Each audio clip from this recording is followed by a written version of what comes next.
Welcome back. We were talking about simony, or the abuse of religious power. And simony is a reference to the abuse of power demonstrated by various ministers, swamis, rabbis. And the reality is that none of us is ever prepared for the reality of enormous financial and personal power. I suspect that simony has been around as long as there have been shamans and priests. I know it's been around as long as there have been con artists. I have to wonder, how many of us would lose ourselves if people were hanging on our every word, believing everything we say without question, giving us credit for their healing, and backing this belief in us with lots and lots of money? Well, the truth is, power does sometimes corrupt, and people of faith are no exception. Coming to terms with hypocrisy is vital to our ability to be with people and feel at peace. For some of us, the hypocrisy may have included sexual or emotional violations by a member of the church. Legal sanctions against members of the clergy are becoming more public, validating the reality of this abuse of power that was hidden for years. This block is obviously going to take time to heal. Identifying a spiritual energy that's healing and loving is crucial. We need to grieve the old violations. Wounded people need to tell their story. They need to be believed, and to dissociate the violator from religion. As long as our perpetrator represents God, we have no sane choice but to avoid this part of our nature. Let's turn now to the stumbling block of doubt. Doubt is often defined as a state of suspended belief and judgment. One does not affirm, one does not deny anything. I label myself an agnostic. And then I always say, well, at least I think so. Which is basically what an agnostic is someone who's not sure. And maybe other people say, oh, okay, make up your mind one way or another. Well, how am I supposed to make up my mind? I don't know if I believe in God. I want to believe in God because I don't want there to, because I'm happy with this life and I don't want it to end. I don't want there to be nothing after. I don't think it matters. I mean, I could spend my life believing in God, and from day one to the day I die, I will believe in God. But really, if there is a God or if there isn't a God, it doesn't really matter. Welcome back. This is actually a pretty common statement that I hear from people, which goes back to our original question, what does it matter anyway? I think a lot of times as people, we want to believe that there's something other than us, but we don't really think that whatever it is could possibly have any personal interest in our well-being. It seems in some ways rather grandiose to think if there was a supreme being, that supreme being would care what I'm doing with my life. I mean, there are billions of people. Why would God be watching me? Well, we can't ever know. Just as she said, how can you possibly prove or disprove? And that's where we get into the matter of faith. There are people who once did believe and became very hurt. They wound up feeling an angry kind of doubt, which arises from depression or anxiety. We feel ourselves saying, God should not have allowed this to happen. Let's tell the story of Rosario. Rosario is a 37-year-old woman, Hispanic, with 3 children. When Rosario was 15 years old, her beloved brother was killed in a car accident. In many ways, he was her emotional parent, and she was devastated. She remembers standing outside in the garden screaming at God, "Why did you let this happen? Why did you do this to me?" She was confused by God's lack of fairness. The family went to church. They were good people. And over 20 years later, Rosario has still not forgiven God for not intervening and for taking the person she loved most in the world. It was an enormous betrayal, and she does not trust that God will not do it again if she gives him the chance. Now, rabbis such as Harold Kushner, Harold Schulweis, encourage us to see the transformation opportunity in times of crisis. They remind us that disasters such as fires in Oakland, floods, and drunken drivers are not moral judgments for our behavior. Though it can feel so personal, keep in mind that loss is most likely not divine retribution. If life was really that meticulously fair, we'd get a ticket every time we sped in our car. every time we had a negative thought, or every time we were unkind to somebody, there would be severe consequences. You know, all of us can cite people who we can say have had terrible lives. They've been trashy to everybody they've ever met. They've stolen, they've exploited, and they're happy as kings. They have everything they want. Where's their retribution? I think the reality is that it's not that cut and dried, and it's not that connected. Part of this has to do with recognizing that as people and as human beings, we're going to be faced with the consequences of the behavior sometimes of other human beings. People who choose to drink and drive. People who choose to not take care of their health and spread disease. This has nothing to do with our ethics or our worthiness as people. Now, there's another form of doubt I think it's important to address, which is the arrogance of the intellect, which reflects our over-reliance, almost worship of science. We want to quantify, examine, touch, and see our reality. Let's take a look at somebody here. I'll peek again at my notes, who had some difficulty with this. His name was Roger. Roger was a 42-year-old alcoholic and painkiller addict who entered recovery at the assistance of his physician.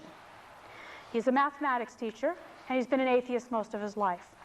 Early on, he found that the fables he heard in Sunday school were preposterous and feels that people use God as a crutch, as a way to avoid their responsibilities.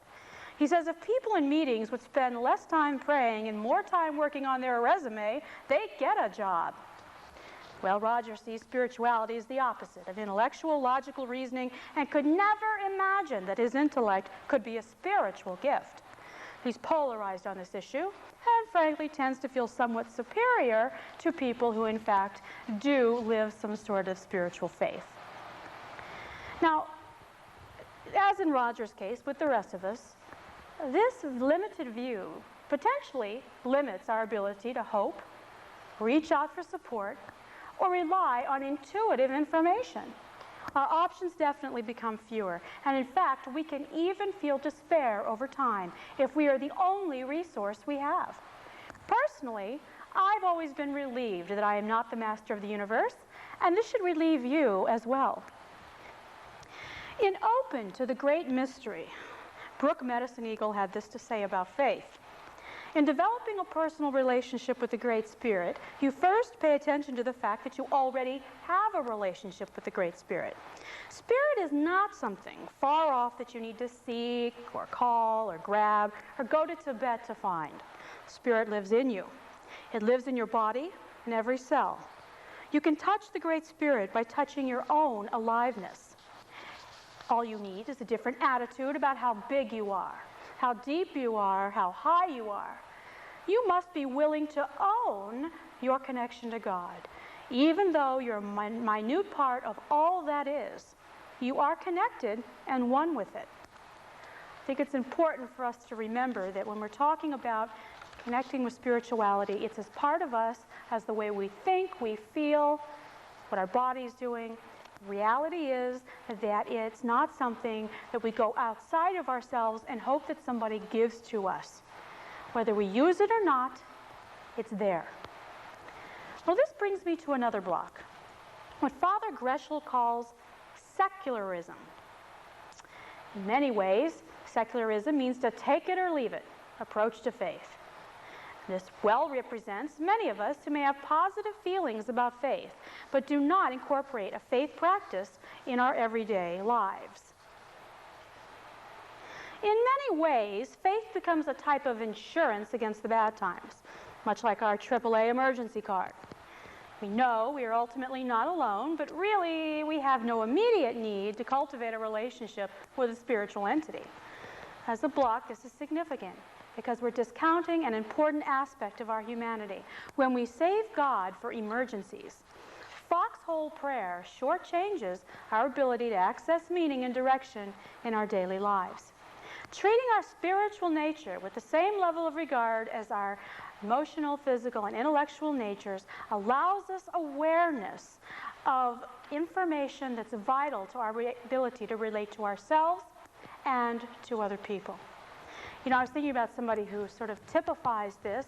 A young man I knew who was raised occasionally going to church with neighbors, and on occasion he would go and visit his grandmother. When he went, he had to go to church services, and so he'd had some exposure. As an adult, he occasionally read spiritual books when they were on the bestseller list, like Thomas More's Care of the Soul or The Celestine Prophecy, and in general, it was pretty open to that kind of information.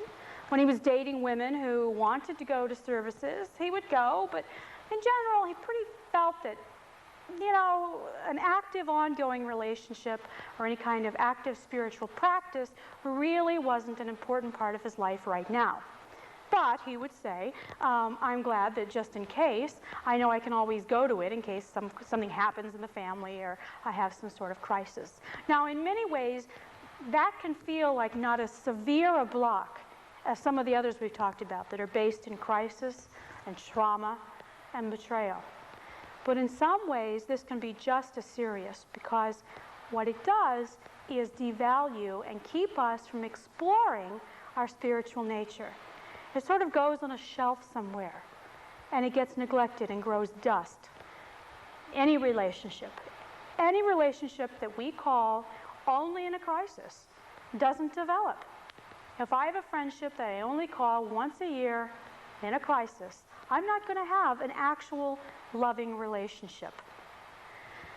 Now, tonight, we've spent our evening addressing concerns that commonly arise for people when they consider including the spiritual realm in their healing process.